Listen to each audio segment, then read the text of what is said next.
All right, well, everyone, welcome to another episode of Creatives Grab Coffee, episode 45. And today we have our very first guest from the UK. We finally made it across the pond.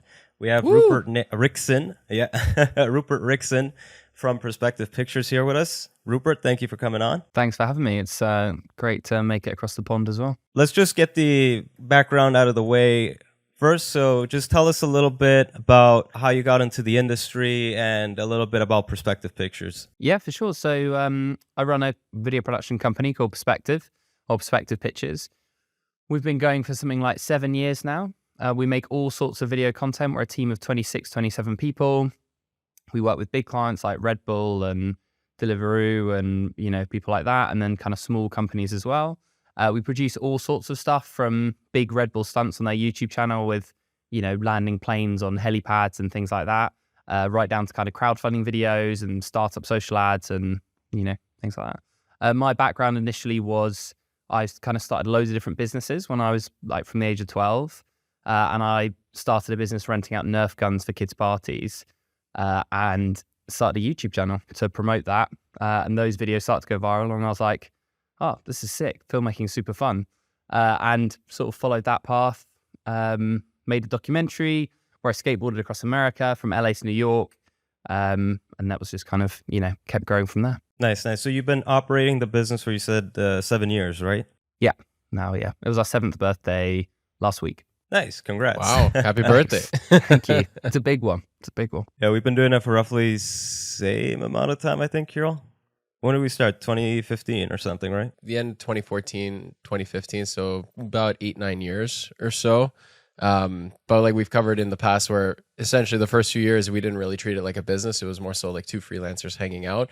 But we consider now Lapse more so in year 3 at this point, since we've actually started to focus on it as a business itself. We're going by the pandemic year, so pandemic year 0. What was the transition for you guys? If you've been working together kind of like 5-6 years, what was the like, right, we're a company now, what like caused that, and what actual difference in practicality was that? It was really just when the pandemic happened. Like before the pandemic happened, actually, we noticed that we were plateauing at whatever stage we were at.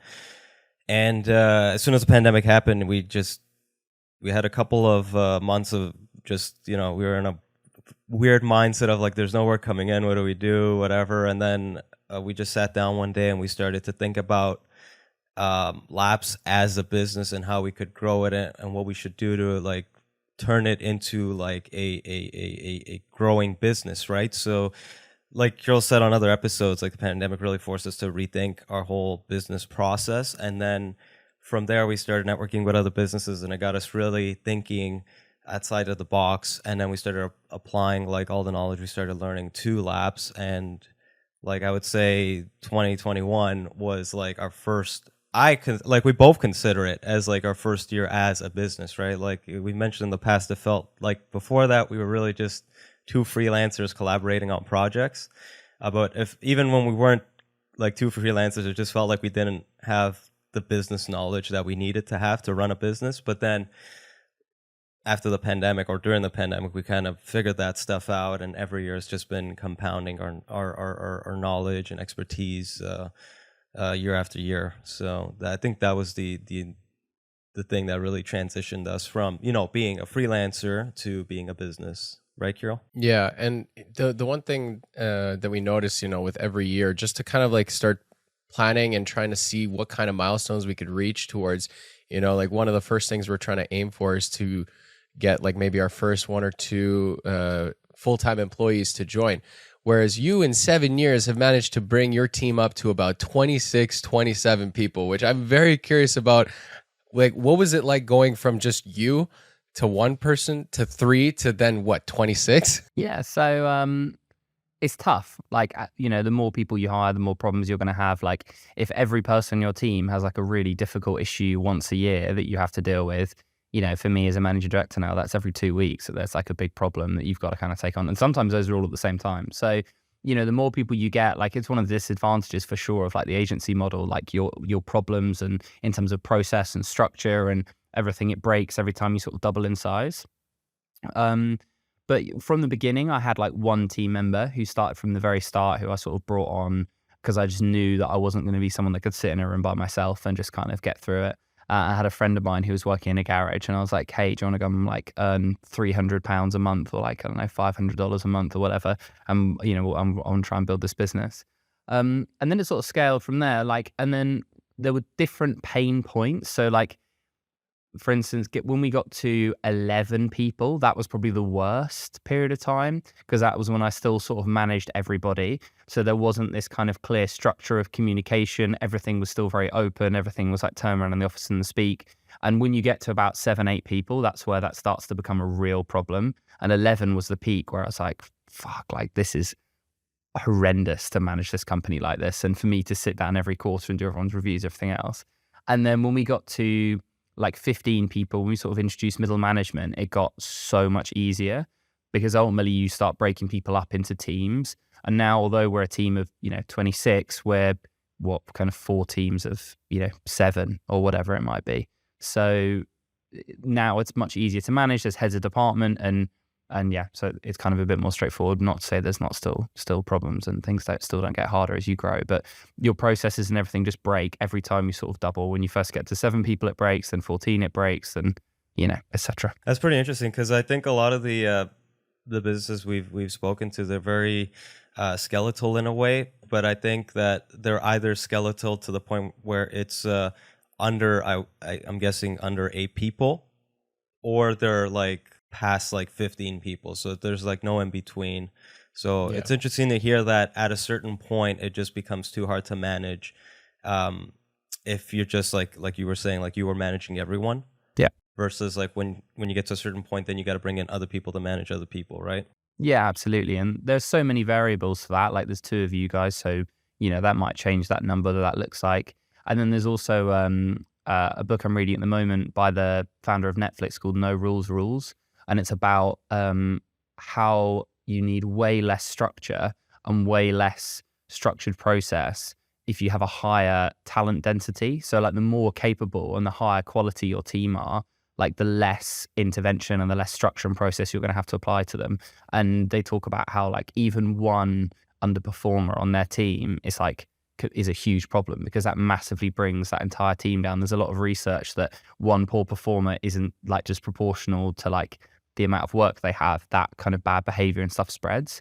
So even just things like talent density can have a huge impact on where you're going to feel those kind of like squeezes and pains and things like that. Yeah, I've heard like that from some friends that some of the organizations they work at, they love almost everyone on their team and everyone pulls their weight and they're doing really well. But there's always like that one person that kind of just brings everything down a little bit. And then if there's that little bit of negativity there or lack of morale from them, it just kind of brings everybody's morale down. So it's really key to bring in people that actually like all kind of like, pull their own weight and everybody's pushing together for the same common goal, right? The thing that I'm curious about also is like, what made you go the route of growing like to a full-time team? Because as Dario mentioned, a lot of production companies keep to a skeletal team because it allows them to be a little bit more nimble depending on the projects that come in. Like, what was the part that made you realize, okay, sorry, Kirill, to add on to that, it's also because there's a lot of uncertainty in our year to years as well, right? Like, I guess after your question, Kirill, maybe we can ask, like, how did you get to the point where your cash inflow was so stable at the scale you're at, right? Like that would be an interesting topic to explore. But yeah, Kirill, go ahead. Yeah, I think that kind of, you're kind of like pretty much answering asking the question, where I was going to say like, what was the thing that made you realize you needed to go from the freelancer model to the full-time employee model, which I guess is that in terms of like more certainty aspect. Yeah, absolutely. So we can talk about cash flow, because cash flow is still painful at times, but is a horrendous beast that every business owner at some point probably has to wrestle with. And we've had a lot of rough times with cash flow, but generally we're still here, we're still going, and we've grown a lot, and now we're profitable. But when it comes to why in-house, for me, there's a huge competitive advantage there, because one, you're able to make higher margin if you're able to consistently bring in work, which just kind of displaces the problem somewhere else. 2, the like reliability of people that are in-house, but also being able to train them up a lot. So we provide a huge amount of training for our team in terms of digital platforms and, basically digital and online, in areas that maybe a lot of filmmakers or editors or whatever wouldn't have as kind of stronger knowledge. So we're able to output better stuff. And it also then means we can be much more collaborative with our clients. So like, clients get to know our team, they kind of grow, they build good relationships with them. They know that we're all in-house. It's a part of what we pitch, and we bring the clients into every stage of the process. So the creative team that do the pitching and the ideation, they'll work with them. Obviously, they'll then come out to the shoots most of the time. But then also we invite them into the edit session. Once we have like a V1, we then like really bring them into the process and don't try and like shut them out and try and get them to just leave us alone. So we really bring them in and get them really involved. And that's been a massive part as to what's made our product more addictive. It's made it more interesting. It's made it more exciting. People like working with the same people. And it means that we can turn things around quickly. We can do it reliably. When there's phases where there's not enough, like the industry gets really busy and there's not enough freelancers and people are kind of squabbling over things or whatever, like we can turn stuff, if a client calls us up, like if we have the capability, the capacity, we can turn it around tomorrow. Do you know what I mean? Which means we can do things quickly, collaboratively, at a higher margin. So there's so many benefits to it, but there is this one massive problem, which is maintaining like a consistent flow of work. And, and to do that, you have to really nail the marketing of the kind of production company, the branding and the product, to make sure that you're just consistently firing out, bangers basically. Yeah, like that's always like a big challenge when you're operating in the freelancer model, where sometimes a client would say like, hey, so this is the project we have, this is the deadline, is it doable? It says, and then we always have to say, okay, sure, let's see who we can bring in for that. So then I actually, you know what, Kirill, I actually don't find that to be such a big issue for us. I think it's more so the maybe fact not that, anymore. do you know what I noticed being a big issue now is that we've developed this good relationship with the client, and then they're like, okay, we have this smaller project, the budget is smaller, and like, timeline is whatever, can you do it? And then I start to look at the details and I'm like, ooh, I know they can't afford it at this, because when we get brought on, it's more so for like the big budget stuff, right? Versus this is like, okay, like we have an upcoming project. They were asking, like, because we've started doing more manufacturing work, and they're like, oh yeah, we just acquired this new company, can you come in for a half day? We just need a 60-second video just outlining what this is so the sales team would know what it is, right? And it's like, okay, well, something like that we would normally charge 7,000 to 10,000 for, but I can tell that they budgeted a couple thousand for this. And if we had like in-house people, I would just go like, yeah, sure, just go grab half a day footage, come back, and we'll just edit it. For us, the cost would be like half of that if we had them in-house, right? Like we could make a still pretty good margin at whatever, and we don't lose them to someone else that would take that on. So that's the trouble I'm finding now. And the benefit that I guess someone like Rupert has with that big in-house team is that, okay, if a client just needs like 2 hours of footage capture and then we just go edit like a quick 30-second thing, he can do it. For us, it's like, okay, well, I can't hire a DP at like $1,500 a day just to shoot like 2 hours of stuff, right? I don't need him for the whole day, but he would just pick up the project if it is a full day gig, right? So it's getting tricky now, I'm noticing. You're talking more so about the long-term relationships that we've developed with clients, where we've done a lot of projects for them in the past, like big and medium, and then sometimes they just have very small needs that you would like to help them out with, because you're their trusted video partner at that point. I was more so kind of like also talking about like sometimes when newer people come in, like say we're already busy with a lot of people, a lot of clients, all of our resources are tied up, and then another lead comes in asking for a project. Okay, let's see who might potentially be available. Not everyone is always available. Whereas Rupert, you said because of your own in-house team, like almost all the time you're going to be able to take on more work depending on the needs, right? Yeah, there's a cap to that, of course, like with anything, but generally speaking, we try and almost never say no to clients. We always try and make it happen, like you say, because there's that, like you sort of mentioned, there's that kind of opportunity cost as to, if you say no, then it's not that, oh no, you miss out on that small piece of work, whatever, it might not be the end of the world.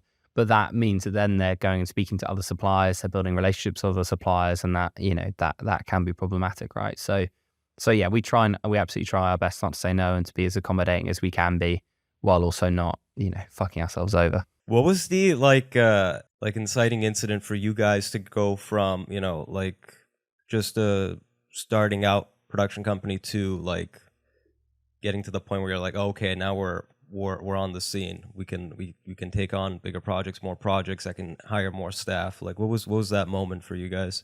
So we raised investment a few years ago, well, like 5 years ago now, actually, the first round of investment. So we raised £150,000. There's a scheme in the UK called SEIS, which is a seed enterprise investment scheme, something like that. And it basically is like obscene tax incentives for investors to invest in high-risk startups.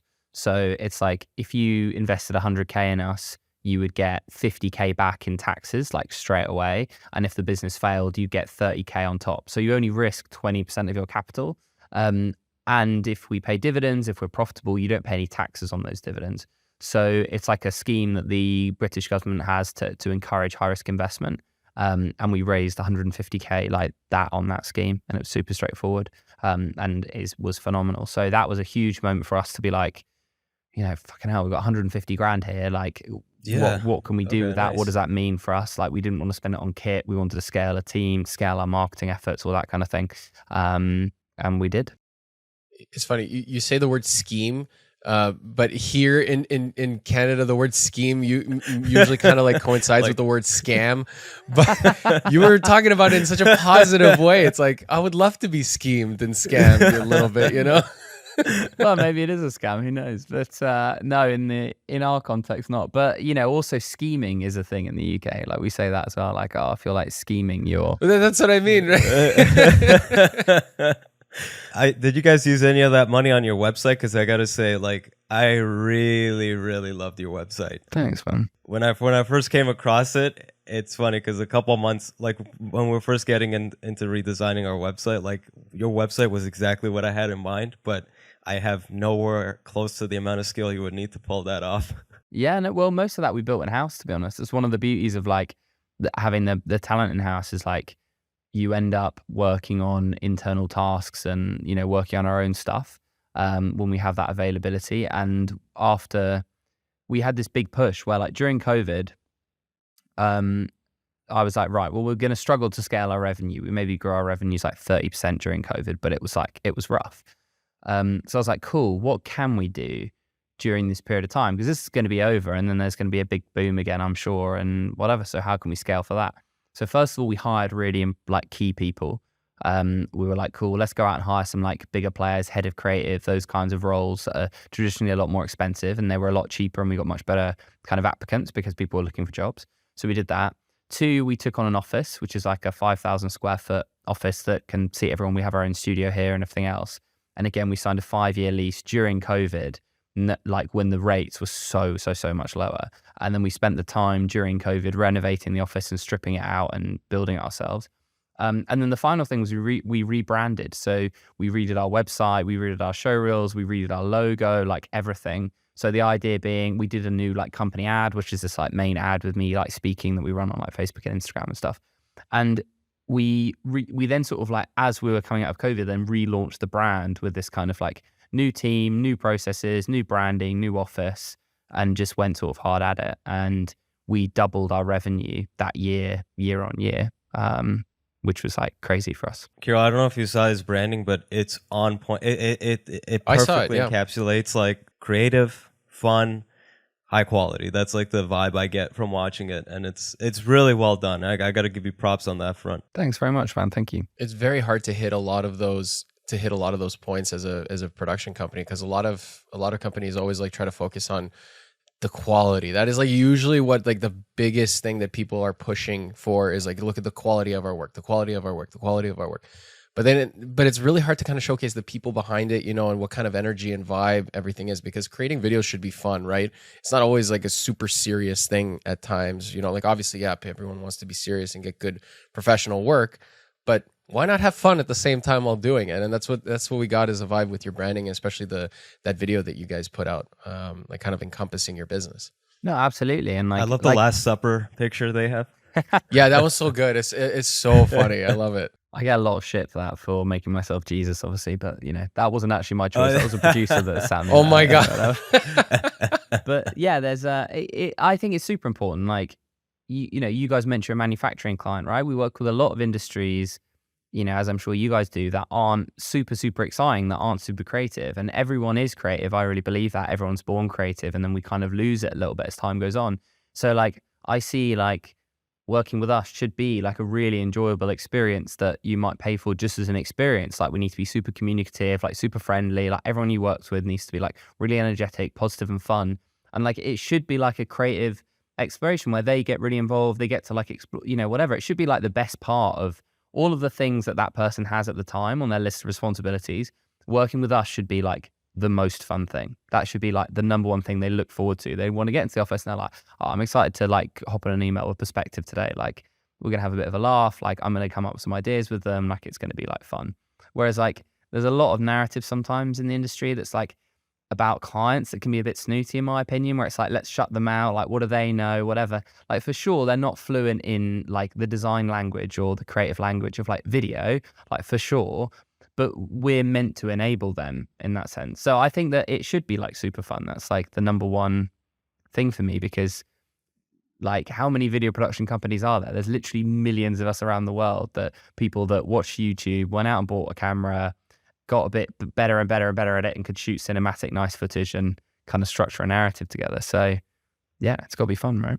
Yeah. The key is to figure out how to stand out from the rest of the crowd. You know, like you said, everyone can shoot good quality videos now at this point. The barriers to entry are almost non-existent at this point. Now, how do you make yourself stand out? You know, like one of the simplest ways is figure out a way to be enjoyable to work with. 100%. 100%. I want to talk about the bulk shooting thing you offer. Can you tell us a bit more about that? Because as soon as I saw that on your website, I'm like, how do you shoot 100 pieces of content in like a day? Like, yeah, I was curious about that too. It's a myth. It's all a lie. For those of you that don't know, like Rupert, actually, you know what, Rupert, why don't you tell the audience like a bit like what it is? Yeah, for sure. Our bulk shooting scheme. So basically we have this thing where that we offer to clients where we might set up a shoot. There might be 2 to 3 days. We'll just shoot a absolute metric ton of content. That might be like social ads, retargeting ads, brand videos. We'll take stills, like brand photos, whatever. Sometimes with some clients, we'll output like well over 300 deliverables with them. They might be translated into different languages. There might be part animation. There might be different versions where we're running different introductions to split test and run across socials. You know, there might be like, sometimes there's just like, there might be like 30 different pieces of content, and then they're all being reformatted into like 4 or 5 different formats. Well, that's like 120 pieces of content there. And then it's being split into 4 different languages. Well, that's like 500 pieces of content. So yeah, so that's kind of how it tends to work. It's like maximizing, because the shoot days are like are a pretty expensive bit, right? Once you're hiring like an actor and locations and everything else. And to me, it always felt so wasteful, like turning up, spending hours perfecting a shot, like getting it right, and then being like, cool, now we'll move on to the next scene. And it's like you film like 3 or 4 scenes in a day. Whereas like for some clients, you know, for some stuff, like the high end stuff, that's super important. Sometimes we might spend 5 days filming one 60-second advert. But for some clients, it's just not necessary, that level of like finesse and production value and time. And it's like, cool, well, actually we could shoot like 50 times the number of deliverables in like 3 days if we kind of smash it out and structure it a certain way. So that's something we do for specific clients, and, you know, which means they might spend 20, 30K and fill up their content calendar for the year. Yeah, that's definitely an interesting way to kind of maximizing value from certain aspects, because you're right. Like a lot of the times we're planning for maybe say like a 1 video deliverable, you know, that's going to be like a 60-second ad that they're going to promote on their social media channels. But now the question is starting to become, how do we create more content for the client also where it also works within budget? You know, it's also, you're not getting screwed over on doing too much work at the end of the day. And sometimes it is as simple as just creating the same piece of content, but maybe even in different formats. Or the one I was curious about was all the different languages that you do. Like, are you doing like voiceover or just like subtitles that you're getting translated? Depends on the client. Sometimes, sometimes it's VO, sometimes it's subtitles, sometimes it might be an animated video with dynamic text, so then just gets translated. So it really depends. Oh, wow. And do you guys outsource for that, or is that all internal? Oh no, they got for the different languages, right? Yeah, every person on the team speaks a different language, so we can cover 26. We're not very good at talking to each other, but it's fine. It works out.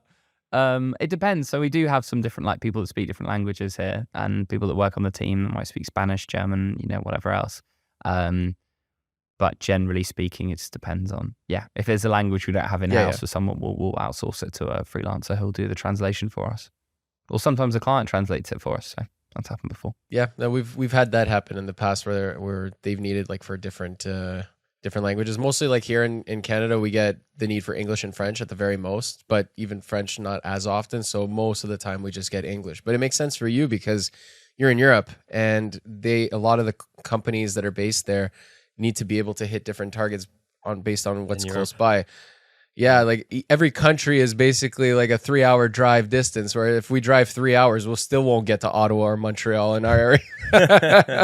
Yeah, no, absolutely. But we do a lot. Our two biggest clients are both outside of the UK.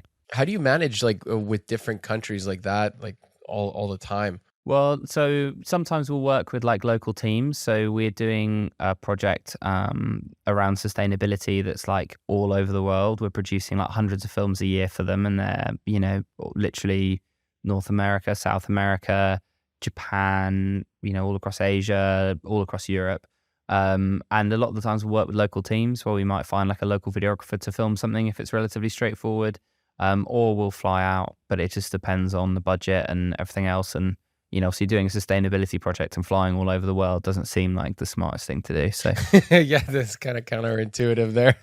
Exactly. So like promoting sustainable values, but we do offset like our carbon emissions and stuff like that, but it's just not the same. It's just hiring a local team, just not going there. Right. So it kind of varies, depends on the project and the needs and how difficult it is that we're filming. Because if we can avoid going there, then cool. It's going to be a bit easier.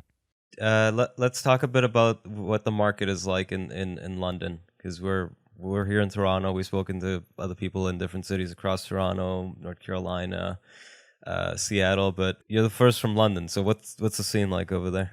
First peek into that world. Yeah, it's good. I think London is like, obviously there's a lot of really amazing creative generally that comes out of London. There's a lot of big creative agencies here.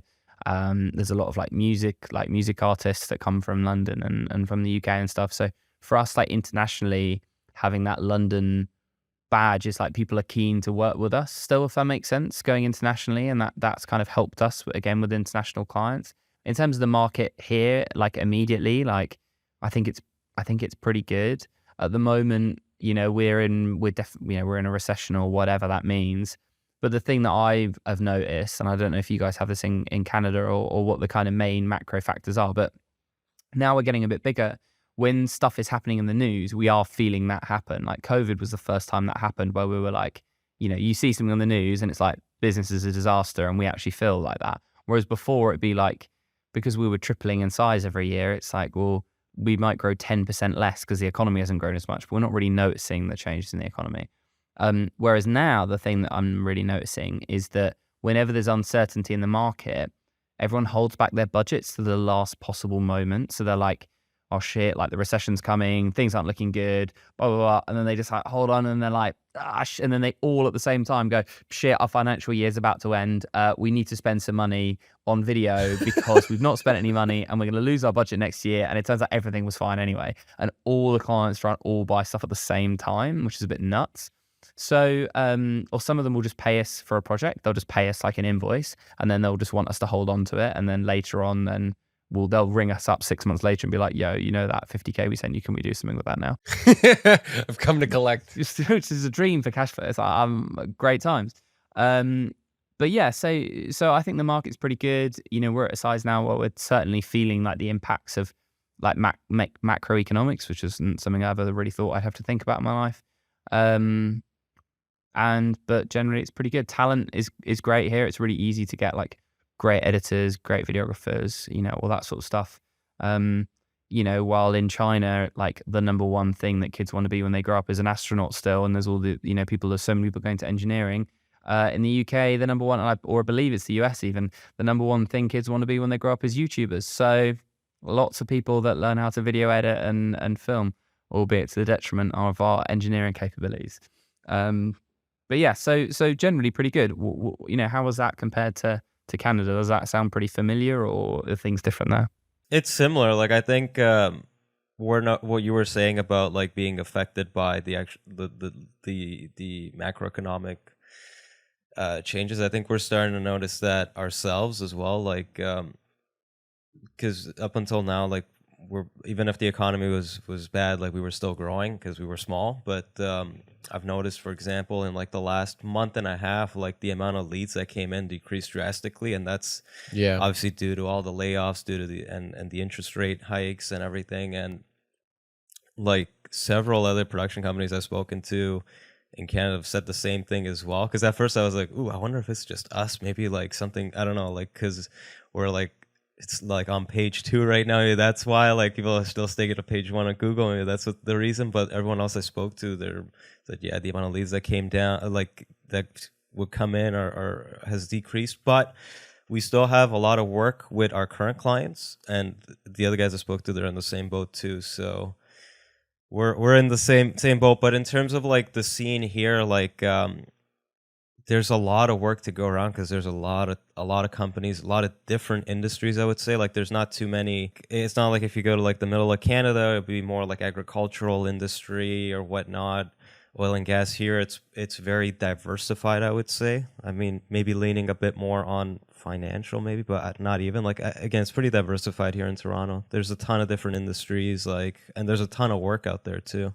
There's not any like one dominant industry, I would say, in Toronto. It really depends, and it really depends on the circle that you're in. That like what might be dominant for you might be very minuscule for another organization. The one thing you did mention that kind of I think will give everybody hope on this front was that you were mentioning that a lot of companies are holding on to their marketing budgets because, you know, they don't know what's going on right now with the world, but they all have fiscal years that end and they need to spend those eventually. So if they're not spending it this month or next month, they're going to do it later. And one thing we noticed that's always been like the trend here in Toronto year over year is that everyone comes in to do video work in August, September, October. Like those 3 months are massively busy all the time. I think a lot of companies have their fiscal years ending around that time. February too. February too is when a lot are like recently I noticed this, but I noticed at least even when we were working like from the very beginning, like August, September, that's when it got really busy constantly. So, you know, if they're not spending as much now, there's going to be more that come eventually. So everyone keep the hope alive, you know, like the money will come eventually. Also, it might seem counterintuitive, but now's a great time to scale, right? Like if there's a lot of people, whenever like the demand for work drops in the industry, then loads of freelancers decide, oh shit, I've got to go get a job now, or I want something more stable or whatever. And then suddenly the labor market massively increases and like the cost of labor goes down and the quality of labor goes up. So like if you know that you're going to be suddenly getting really busy in August, hire somebody in June, spend a month training them, making sure you're sure you're super happy with them. And then when the tide comes back in, you've built like a massive fucking sandcastle. Whereas like if you don't do that, and then you suddenly try and hire people, for instance, for us, because whenever the demand increases, we have to hire more people in-house. Like that's a nightmare. We've then got to spend like a month training someone, and that takes extra effort to train them in the first place. So initially you have even less time. And if you've done that when there's a massive hike in required output, then you're really going to struggle. So yeah, when the tide's out, like build a load of stuff, build a load of shit. And then when the tide comes back in, then you'll have the sickest sandcastle on the beach. I don't know. That's I'm so proud of that metaphor. It's changed my whole life. I'm going to use that again. It's like the buy low, sell high approach. Literally. The buy low, sell high approach of hiring talent. Literally, it is the buy low. 100%. It's exactly the same thing. Yeah. I can imagine like with during those busy times, like when all that output is coming in, you won't have the time to sit down with a new employee and really train them. You have to try to probably like put them through the ringer, you know, and just let them kind of like get the work done. But yeah, no, it's a very smart move that you mentioned, that it's good when these smaller times where it's not as busy, that would be the time to hire. But then there's also that paradox, like, but you're not having as much cash flow at that point. Are you going to be able to afford to hire people at that point? You know, it's like a paradox that you just have to kind of, I guess, over time, you will figure out how to kind of swallow it a little bit, right? Yeah, it's scary. It's really scary. Like I most of our growth, a lot of our growth in the early days, I would attribute to just how aggressive I was with cash flow. Like we would operate with like a 2 to 3 week runway. And sometimes I'd be like, shit, like if we don't sell something in the next week, like I'm not gonna be able to pay salaries at the end of the month. Like whenever we hit 0 on the bank account, I'd be like, cool, let's go spend some money. We've got an $8,000 overdraft. That means we've got like, the fact we're on 0 means we've got money to go spend and like invest in the company. And I was just putting everything, I was earning like very little money. I was just putting everything that we earned like back into the business as aggressively as possible. Like during the worst periods of time, like I'd be waking up at like 1 o'clock in the morning and I'd be looking at my cash flow spreadsheet like, oh my God, this is so stressful. Like I'm so worried about how we're going to get through the next few weeks. But we always managed it. Like sometimes like I would have to sit down and be like, cool, we've not got any work for later this month. I'm going to do 2 weeks of telesales. And I would just sit on the phone for like 2 weeks all day, every day, ringing companies to generate the business. So yeah, it's really difficult to have that mindset, I think. And it is like, and it causes challenges and stress elsewhere. And I think that just being the age I was and as naive as I was, it made me a lot more like capable of dealing with the situation. I'm not sure I could do it now, but yeah, I think it's a really good thing to do if you can kind of like sail the sea, if you can kind of weather the storm. That's what I'm looking for. If you can kind of weather the storm. That's the mindset you gotta have if you want to do like aggressive growth, like how you did. Because for me, like just thinking about that had me stressed. Like I like to know I have a backup. So I even told Kirill, I'm like, look, if we want to grow, we got to make sure we got the cash in the account, this or that. But what you're doing is like that. People like you tend to grow massive companies because like that's what you got to do, right? You got to take those. They're taking the risk. Yeah. We're trying to be a little bit on the safer side, but because of that, it's a slow burn, slow growth. But actually, I was curious because you mentioned that you did a lot of aggressive like outbound lead generation, you know, like trying to call up companies and things like that. Like, do you find a lot of success with that in that approach, or like how do you go about finding new business? So at the time, it was okay. It was just more so that strategizing back in the day would be like, right, does this thing cost money? One side would be like, yes. And it'd be like, cool, well, we can't do it then because we don't have any money. And the other side will be no. And it'd be like, cool, well, we can do that. So like one of the things I did is I spent like 2 days ringing up every single like marketing conference that was happening that year. And I went around and I said, look, if you don't sell all of your conference booths, like I know, like it always looks really shit when you sell out a conference and then you don't sell all of your booths and there's just an empty booth. Like we're a super fun company, like we're already young, we've got absolutely no money, but we've got some kind of fancy looking camera equipment that we can come put down in a booth.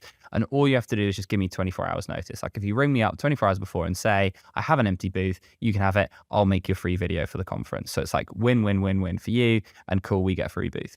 And then lo and behold, like 4 days after we moved to London, one of these conferences rang me up and was like, we've got an £8,000 booth for you. You can have it for free. We'd love a video. And just someone's filled the space. And I was like, sick. And we got our first we only got one client from that conference of like 3 days of collecting like 200 business cards. But that client was really significant for us. And they were like a FTSE 100 company in the UK, you know, and they had sort of proper budgets and all the rest of it. And they were a big part of that kind of stage of growth. So little things like that, like running out to networking events, like doing a lot of outbound sales calls, all that sort of stuff, like that worked, but it's so hours and hours intensive. And it's something that, in my opinion, only really works well if you're the founder or if you're one of the people running the business, because people want to speak to you and are excited to speak to you. But if so-and-so sales exec calls you and they're like, hey, I just want to grab 5 minutes of your time and just whatever, like people just aren't nearly as interested, I think. So, you know, there are companies that build off the back of that approach. And I'm sure that you could have great success with it. But for us, the more time went on, the only sort of scalable option was like paid advertising and SEO and, you know, more organic stuff. So that's what we sort of focus on. And that's what generates most of our new business is Facebook and Instagram advertising. Oh, Facebook too, huh? Yeah, I mean, I would think it was dead, but apparently not. Is it? Oh, so it must be big then in the UK still, because basically here, I mean, I don't know, like. Well, what kind of businesses? What kind of leads are you getting through that? That's like, true. What yeah. are the type of businesses? We won Red Bull through like a Facebook, Instagram advert. We've won like BuzzFeed, Really? like big clients for it. Yeah, big clients and small companies as well. Wow. So we've won huge budget stuff that's like 150K plus, and you know, but most of it is like 5 to 6K budget stuff. Yeah, and it's all inbound, like, and it's like you said, it's not as time intensive on the front end, more so on the back end. That it's time intensive, Yes. but it kind of is a snowball effect. Like once you've put in some of the work, you can kind of sit back and then it'll kind of continue to do the work essentially at that point. Whereas if you have to do things in person, you know, it's kind of like selling your time selling your time for money in a sense versus like creating the value with your time, right? Yeah, absolutely. And it sets a different precedent, because it's like if you go knock on someone's door and you said, I want to sell you some video content, they are going to know that you know you've come to them. So immediately they want a great deal. They want to bat you down on price, everything else. But if a company rings us up and they just saw our Facebook, Instagram ad, a lot of the time we're not competing or pitching against other companies, because they've come to us and we tell them like, this is the price is the price. You know, this is how we work, and they're way more excited to work with us because they've seen us from afar, they've chosen us, whatever, rather than us like all the work that's involved going to all these doors, knocking on the doors, getting in the house, like building that relationship, trying not to be fucked over too much in the process and batted down on price too much. And yeah, it's so much. And then you have to chase them all the time in terms of as leads, whereas like leads will come to us, like they'll chase us, and then they'll be keen to close really quickly, sometimes within like 2 days. So yeah, it's different. Would you say that, like comparing SEO to like paid advertising, which one would you say brings in more leads for you, the SEO or the paid advertising? Paid advertising, but I don't think that. Oh, okay. I think we are the best at paid advertising of any of our competitors, like in the country, and the type of ads we run like perform at a very high level. Whereas SEO, we do we do well with front page and everything else. We're not the number one on SEO. Our site isn't like all about the SEO. So I think that it would be hard to say. I think that if we were the best in the UK at SEO and we were best in the UK at paid ads, I might be able to kind of compare them more. But it's just that we've performed well as a business at the paid ad side. What about you guys? You mentioned SEO before. You guys are on page 1, right? For London? Yeah. That's how you found us, right? I think so. Yeah. I think you guys are one of the top ones of it. I mean, I'll double check, but I think you guys we're on page 1. Yeah, I think we're third. Yeah, it depends on the key terms. Yeah. You guys are ranking pretty well. Interesting. Yeah, for us, we haven't done paid advertising on Meta platforms. We've done it on Google AdWords, and then I also paid for us on those directory websites like Clutch and UpCity. But I noticed that like we weren't really getting like leads coming in through there. It was still through Google, so I stopped it on UpCity and Clutch. But on Google AdWords, I don't know if we were getting a lot coming through there. Like I think we were just getting them more so organically, because every time I'd ask them how they found us, it was always for some like odd like key search term, like something completely unrelated. Yeah, it was completely unrelated to what like they should have been looking for, and somehow we were always ranking number 1. I don't have the list of them in front of me, but most of our stuff was we did a big. So once we relaunched the business in 2021, I'd say we went from like 90% referrals to like probably 90% SEO, and then 10% referrals. Most of our work is like a lot of the work that we have now is like from current clients and retained clients. And that's the one thing I like about this industry, is that every new client or lead every client that you sign has the potential to be something more long-term, you know, and like obviously like sometimes you have to change through clients over time, you know, so that not only they can grow and then move on to something else, but also you can grow, you know.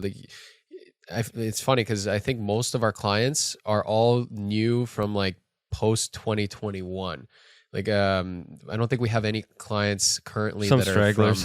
are from some smaller straggler. A lot of it is actually like people that worked at different companies and then moved on to other organizations. So it's kind of like new client but same people. And that's where I think that 10% referral that Dario was talking about kind of comes in. But I think if you're growing as a company, you shouldn't be having the same clients from like 5 to 10 years ago, because you're not that same company anymore. And they're also not that same client. Maybe after you get to a certain stage, like, you know, like that graph where it's like a curve. Yeah. Then you like, but probably after a certain point, because by then you've already established your style and like who you are and your branding. So yeah. Oh, I forgot to mention also, I also stopped our Google AdWords lately because I was like, I didn't think we were getting too many leads through that, because everyone I spoke to that was a lead, like it was never like, oh, we clicked on an ad. It was always like more so organic. So wait a minute. You said You said that like for about a month or 2 months, we haven't been getting any leads coming in. Is that because you quit the Google ads now? No. It was after that. It was after that. Yeah. I'm just joking. No, our thing now is we're focusing more on SEO, creating more content, and I think I like your idea of the Facebook and Instagram ads. So that's giving me an idea that I will discuss with Carol later today. Same here. The problem is that like Google AdWords is the lowest. Like, there's no barrier to entry whatsoever. It's like video production London, like, oh, 60, 70 pounds a click. Fine. Like any video production company in the country that wants leads has thought to maybe put themselves to the top of Google via paying for it. And it's like, and I just think that how competitive it is to be there and the amount you have to pay to get into that slot versus like how much you can actually showcase as a brand. Like, it's a bit of text. We make high quality videos. Like what can you really put in like a log line that no one's ever put before when it comes to video production? Like the only benefit of it is that they put Google puts it in such a way where you almost confuse it with an organic link. Yeah. At times. Yeah. That's the weird thing. They're very good at tricking you into going like, oh, I'm about to. Oh, wait a minute, that's a paid ad. You know, like since you now, Rupert, have focused a lot on like paid advertising for a lot of your content. Like, how did you go about finding the right type of content to create for those types of advertisements? Like, what was like the process for you? Yeah, sure. So years ago, we were running out of money again. We spent a lot of this investment money, and we were trying to work out how to generate business at scale. I went for lunch with one of my investors, and they said, "Look, have you tried Facebook ads?" And I was like, "No, that seems mental." And he was like, "Well, honestly, like, give it a go. I'll teach you how to do it." And I was like, well, "Okay, sick. I'll give it a go. It's your money, I suppose, in a weird way." So I did that, and we just smashed together like a really crappy ad in like 2 hours, me speaking directly to camera, basically just bitching about like the production industry and how we're different and why we're different and why everything just isn't optimized for digital and social and everything else. So I just had a mini rant on camera, posted that to Facebook and ran that as an ad, and very quickly we started to get leads, and I was like, oh my God, this is so sick. Like overnight we're generating a load of leads. So I was like, well, imagine if we like put real effort in and we like made like a really cool artsy ad. So then we made this really artistic ad and ran that on Facebook, and that did terribly. That cost like 3 times the amount, and the leads were awful. So I was like, okay, right. Well, it's clear that like me speaking directly has hit a nerve, and the way in which I'm presenting this problem and the way in which I'm speaking about really works for us. So I was like, cool, what if I do this, but in a much more interesting setting, and we really go out of our way? So we rented a tank, and I stood on top of a tank while it was like running over a car. Like we did all like, I sat in like a drift car as it's like spinning around, like all this kind of stuff. And I basically just said the same thing. And that flew. Like, and the better the advert got, the better the quality of the lead that would come to us, and the better the kind of projects we were getting and the higher budgets we were getting. So since then, just every single year, we've redone that advert, or every other year we sort of redo that advert.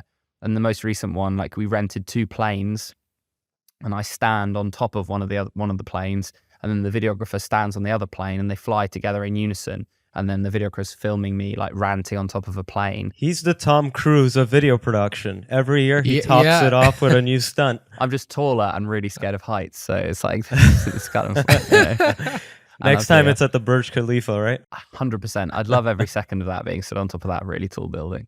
But yeah, so that's worked really well for us. So that's kind of the main thing. And like other video production companies have tried to do similar stuff here, and then all the comments are like, "Oh, nice idea from Perspective Pictures you got here." So like, nice. You know, so we've really like owned that space. And like I said, just the longer the ads have gone on, the weirder they've got, from like me being pulled behind like a horse while the horse like gallops in snow, and I'm like skiing behind it, and just like the weirdest shit, like the better, basically. There's like a scene Imitation is the greatest form of flattery. Very true. One of my favorite scenes in the most recent ad is me like pregnant and I'm like sat in a hospital ward pregnant, and I'm holding hands with someone that's the client, and the ultrasound is a video exporting. Like, that's like one of my favorite recent ones. What was that Schwarzenegger movie where he gets pregnant? Oh man, I forget. But yeah, I know, I know what you mean. It's really great what you've done. You've basically found your idea and your kind of like brand in a way, and then you're just basically re-executing it and finding new ideas for the same kind of core skeleton at the end of the day. It's not like you're creating new idea, like, sorry, that's not, maybe not the right word. It's like, it's not like you're trying to create with completely new concepts for your ads all the time, but you basically have the structured concept, and you're just finding new ways to interpret it, and then, you know, kind of improve on it and one up it in a way every year. So I think that's like a key thing for a lot of companies to think about, is like, what Signature style. That's what he found. yeah, Signature what makes style. your signature concept, your signature story, and then how do you just simply, you know, keep retelling it and keep executing on it. Yeah, it's just refining. You don't have to like reinvent the wheel every time. Like, the script is like almost still, even like 5 years later, like almost unchanged from that initial thing. It's like, hey, we're digital first, we can do things quickly, our team are all in house, blah blah blah blah. Like, but it's the execution that's changed. Have you tried LinkedIn advertising? Yeah, we've tried LinkedIn. It just doesn't work quite as well as Facebook and Instagram. The traffic's just more expensive. But again, I think it's well worth giving it a go. LinkedIn is a much easier platform, I think, to run ads on, because it's like, again, it's so simple. But I think that's part of the problem, is that like the easier it is to execute well on that platform, the more other companies like us are already operating on there. And then that makes the bidding higher, and it makes it more competitive, and you less memorable when you market at people. But yeah, LinkedIn It's crazy expensive on there. Yeah, the traffic is like 5 times the cost of what it costs us on Facebook, Instagram, and cost per lead is like twice as much, and the quality is probably about the same, if not a little bit lower. Definitely something for everyone to think about. I guess one last thing before we end slate it is I just, like, you mentioned a lot about, like, you've been in a lot of high stress situations throughout the growth of your company, a lot of sleepless nights. I just want to know, like, how did you get through those moments? Like, what tips do you have for that? Yeah, for sure. I think if it's not difficult, then you're not moving forward. You're not like growing, right? Like, that's like, if it was easy, then everyone would do it, and, you know, everyone would be millionaires and everyone would have nice houses. Not that that's what drives me, but, you know, that it's super, super competitive what we do, right? Everybody has a mate at a company that runs a video production company or does video. So it is hard. It's a hard industry. Like, I think when I start another company, I'm going to go into like a way less sexy industry that's like, I'm going to go into like cleaning products or something and just like fucking kill it in that, because like it's so competitive to want to run a video production company, as I'm sure you guys know. And the fact that we all still exist is crazy. But I think that the most difficult thing for me was, like, when you see success stories, you don't see how many times that was close to being a disaster story, as it were. Like, there are so many times that we literally nearly collapsed as a business, or, you know, we thought maybe it wasn't going to work, or I thought maybe I was going to give up. And I think the thing that I would say to people is, like, just because you feel like that doesn't mean you should give up, and doesn't mean it won't be a success, right? It's like, and that was the thing for me, is I was like, I remember sitting there like, oh, do you think like Mark Zuckerberg in the early days had like cash flow problems? And like, actually, is my business just never going to be a success because it's struggling now? And that's absolutely not the case. I don't know if I'm sure he has all sorts of problems, the old lizard man, but like, the fact that your business you're struggling with it, it just means that you might not have gotten it right yet. It doesn't mean that it's never going to be right. And I think just perseverance is like the number one thing. Resilience and perseverance, just keeping on trying and trying and trying and refining for as long as you can, you know, until it starts to kind of get a little bit easier and a little bit easier, and then it gets harder again, then it gets a bit easier again, and, you know, then you earn more money and you're like, this is mental, and then it gets harder again.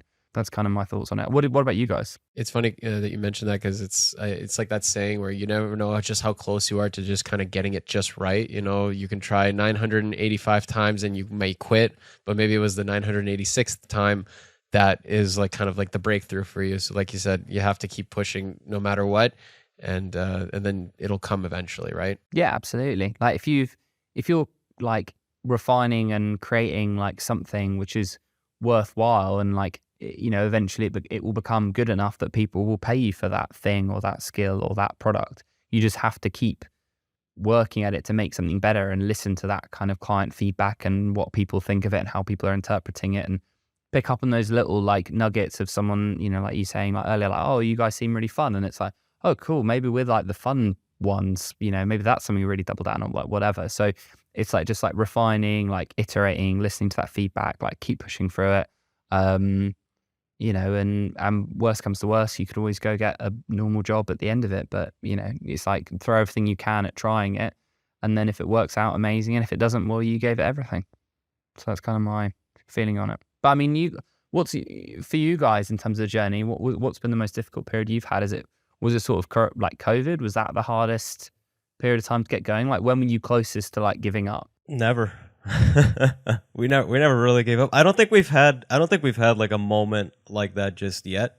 I think we're still in the process of that rapid growth. And again, we consider our true launch like back in 21. So if we're only in the third year in considering, so I don't think we've been tested to like your extent just yet, but I think we're getting close to the point where those moments will probably come up in our future. What do you think, Kirill? I think we haven't gotten to the point where we've been so stressed or stretched thin that like things might collapse because of how nimble we've kept it. And I think that's kind of been in a way the one thing that's kind of kept us going, so that if difficult times do have come around, we haven't felt it as a result. Whereas you, Rupert, have an office, you have a team, you have people, you have more responsibilities than Dario and I have, right? So that's probably why we haven't gotten to that kind of point. I mean, I would say that the pandemic definitely was a period of like uncertainty, because up until that point, as we mentioned, we only treated the business like as if it was just two freelancers working together. We had no idea what was really going on. We had no idea where things were going to go from that point. And I think as we started to reevaluate things, as we started the podcast and started to talk to more people and understand what it really meant to be a business, it kind of shifted our mindset. And I think our next biggest thing is to make a big risky leap into something, but we're trying to be smart about it. And I think that's where we'll start to kind of feel those points of pain. But I think we'll have to wait till that point before we could really feel something. If the more Dario and I keep it lean, like we are now, I feel like we won't feel as many of those challenges and pains that other companies might do. But I think the second we get an office or a space for ourselves, the second we start hiring people, that's when these potential challenges are going to start arising. So we're trying to prepare, and I'm worried that we might be trying to over prepare a little bit too. But yeah, I agree. It takes. I think there's going to be a period where Dario and I realize that it's time to make some big leaps, because like you said, Rupert, if it's not easy. If it's too easy, you're not going to be growing. If you don't take those risks at some point in your business, you're not going to be able to move up. Like actually, like the funny thing is, remember Dario, when we invested in 360 video back in the day? I would say that was a pretty risky move back then, but it wasn't like to the scale of a business. You know what I just remembered, Kirill? We did have actually like a moment of like big self-doubt. Like I think it must have been around 2017 or so, because again, we were like we didn't know what the hell we were doing. Okay. So we were just literally just two freelancers like running this business at the time. And I remember like, Kirill, you were the one you were really stressed out at the time, because like we'd meet like pretty often. And I remember you at one point you're like, we got to figure this out. Like we're not getting anything. Like we had a very slow period. It was a couple months, like basically no work. And you were getting very stressed out, and me, like, I was just goofy saying like, whatever, it'll like sort itself out. But like then I started to think about it too. I'm like, ooh, what if this thing doesn't work out? Should I go back to the bank? Work at the bank again? Yeah, because we had just graduated from university. And do you remember that night? Yeah, I remember what you were talking about. Because we had several nights where we had like some very serious discussions, like what is gonna happen, like because just things weren't advancing well enough, right? Like I can be honest and say maybe the business was making maybe 40 to 50K a year for a couple of years. The only thing that was keeping us personally afloat was the fact that we were freelancing, doing other things. and also not having as many of our own personal costs. So that's why, to be honest, Rupert, like Lapse as a business technically shouldn't really exist if you look at everything by the numbers and face value, because it was never sustainable until maybe last year. It actually 21, you know what, I would say 20, 21, 22, 23. Like, that's what we started focusing on. No, but even 2020, remember, like September to November, we basically made more than we did in 2019 because every business opened. That's true. I don't know how it was in the UK, but over here they shut everything down. It was brutal. Yeah. So like we had like no. How was it over there actually?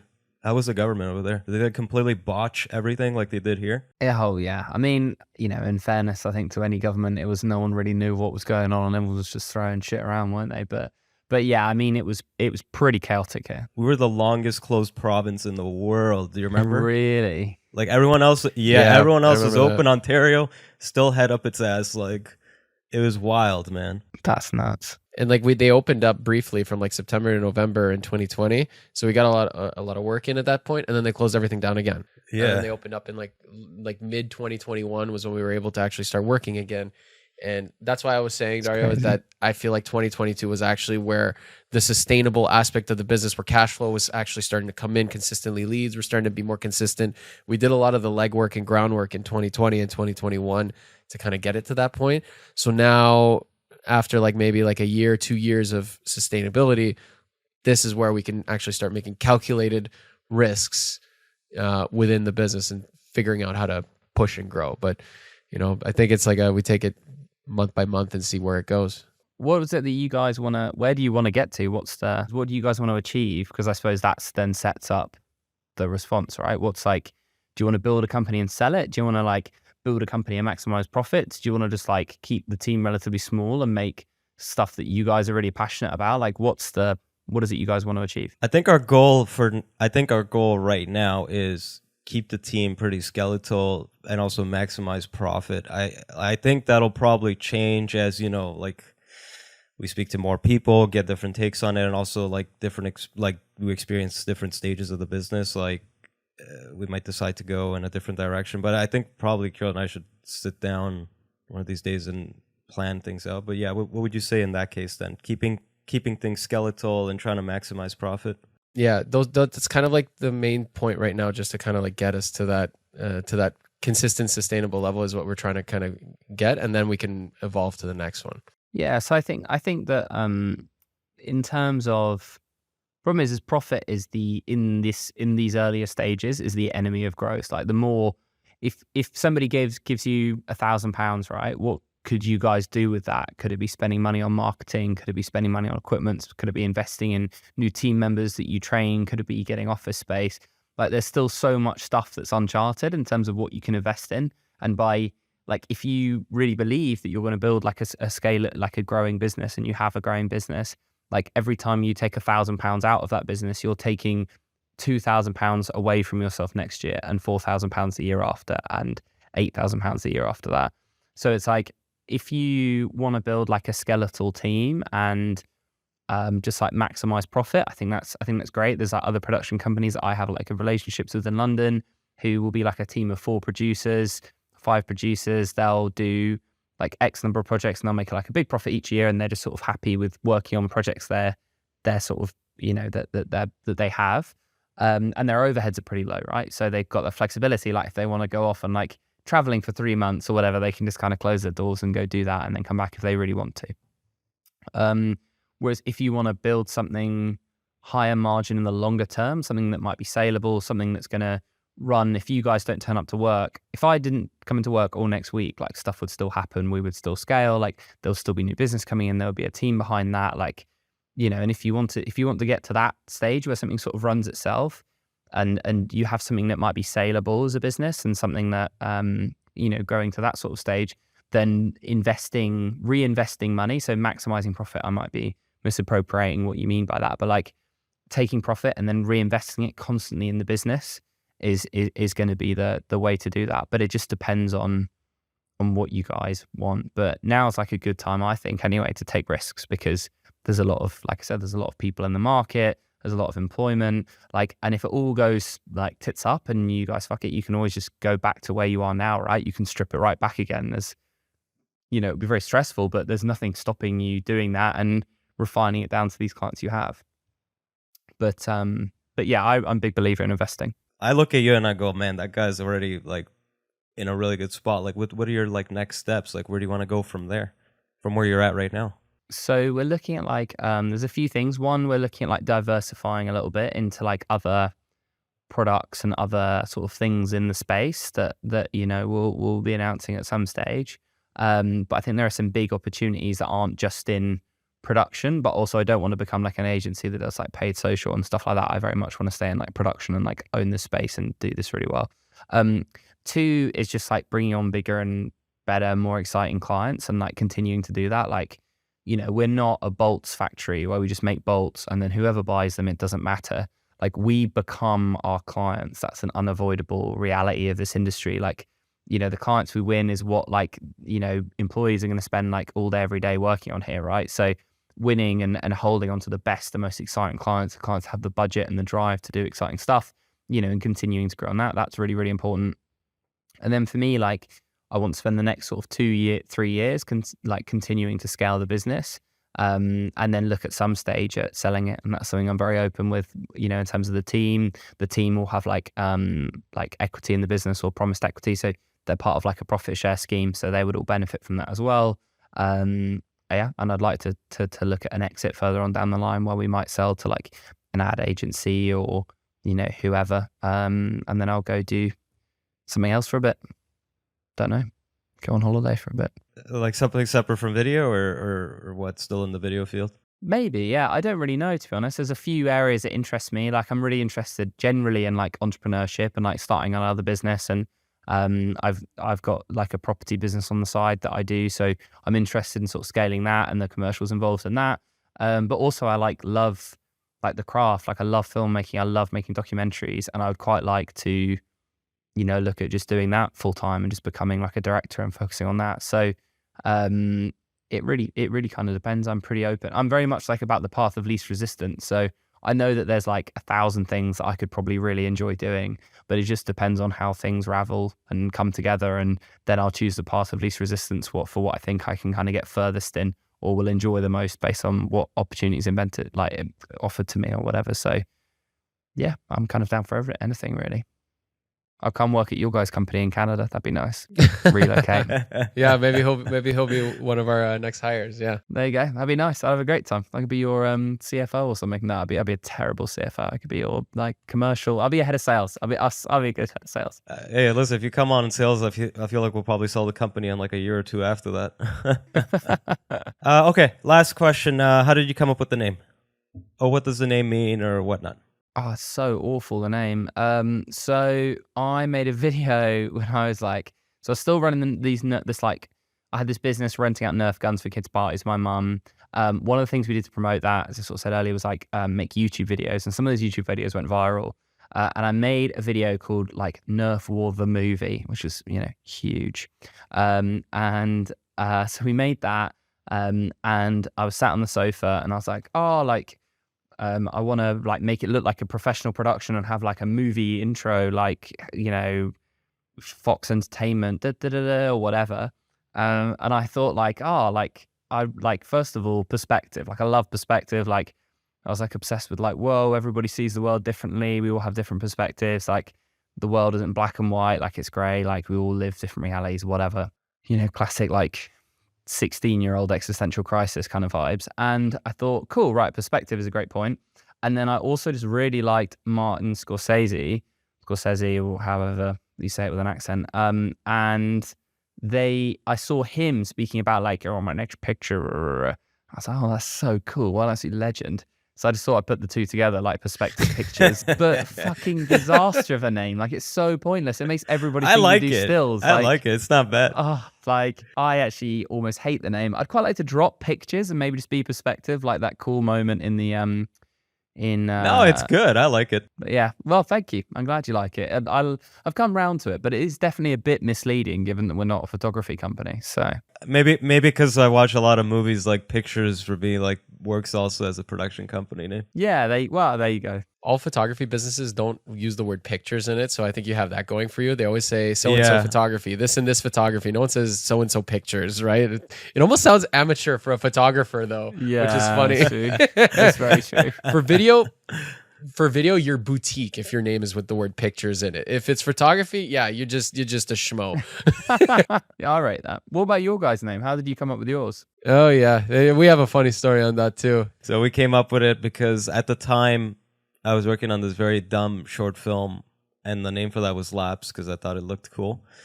And when we needed to start up the company, I was like, oh, it sounds cool. And then we could just add productions at the end because media doesn't work and all the other Lapse Films doesn't work either. It just sounds odd, but Lapse Productions worked. And then for years we were like, we got to figure out a meaning to this because everyone's going to ask us, and then we won't have a good answer, and almost no one asked us. And then just recently we came up with like, we turned it into like an acronym. So it stands for Lasting Amazing Pictures, Sounds, and Experiences. So if a client or like lead works asks us too what well. it is, like that's the story. That's the story we give them, Yeah, and even like some of the marketing material that we like created for it, and I'm like, oh my god, that actually looks so legit. Like, do you want to know how I came up with that one? I distinctly remember it was 2021, like January 1st. Like I got home from Kyril's party drunk. I'm lying in bed. I'm about to pass out, and then it just came to me. I'm like, what could it stand for? I'm like, what if it's an acronym? I'm like, what could I put drunk for that? thoughts. Lasting amazing pictures, sounds, and experiences. And I was like, oh, that's really good. I was like, I'll tell Kirill tomorrow morning, and I'm like, will I remember this tomorrow morning? You're gonna forget. Right? Probably Drunk not. thoughts need I to got be the written memory. down. I was like, I haven't got a memory of a goldfish. This is a bad idea. I should write it down. And thank God I did. Did you write it down on an app or did you write it down on a piece of paper? I did it on Google Keep, but thank God for phones. Otherwise, we would have still been back at square one with that name. You should screenshot that keep and put that on the wall in the office. That's a nice moment. I should. Yeah, Oh, I that's like that's that. that's Yeah. not a bad. I like that. That's not a bad idea. I like what you said that you do with your office, with your space, where you basically like put a lot of like pictures, memories, and milestones and things like that on the walls. And I've thought about like what our ideal space would be eventually, and I've thought about doing things like that too. It's like you got to make the space your own, and that's kind of like the fun of having your own studio, your own space. So yeah, that screenshot will definitely be framed and put up there as well. There you go. It works great because it's like as well, like a client will come in, you'll like meet and greet them, chat to them, and you'll be like, cool, do you want a cup of tea or whatever you guys would say in Canada, maybe tea as well. And then they'll be like, yeah, cool. And then like, you have to leave them, right? You have to like, there's a process where you have to leave them for a bit. So I then disappear and make them tea or whatever. And then they're stood somewhere. But if they're stood next to a wall that's like covered in like little memories and like moments, by the time you come back, without a doubt, they'll be like, hey, what's this thing you did over here? Like, what was that about? And then you've got like a talking point and it kind of helps break the ice further and they get to know you a little bit more and whatever. So it's like, there's a nice like moment there when you have like a wall with memories.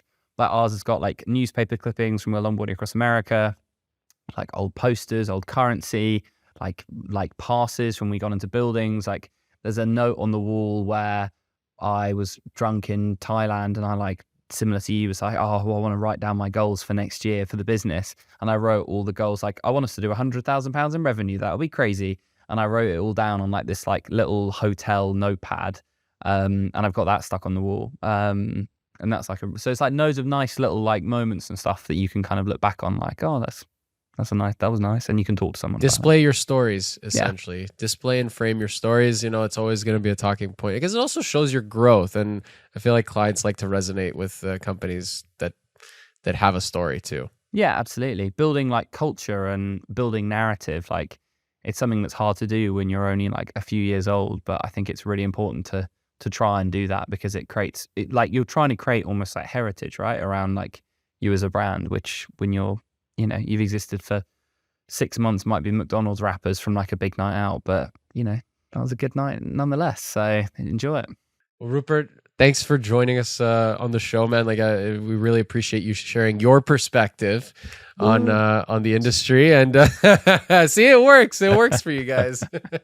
No, well, thank you very much for having me. It was a good time. Hopefully, you'll be able to cut something together from all my ramblings. Oh, they're good ramblings. Don't worry. All right. Thank you, Rupert. Thanks, Rupert. Thanks so much, guys. I'll chat soon. I'll hit you up when I'm in Canada, and hit me up if you come to London. 100%. I'll definitely be there eventually. Like, I have family that lives in London, so I'll definitely hit you up there. Oh, perfect. Well, I'll give you an office tour, and we'll go out and get pissed, get drinks. You guys don't say pissed, do you? That's not Canadian. We don't, but I understand the.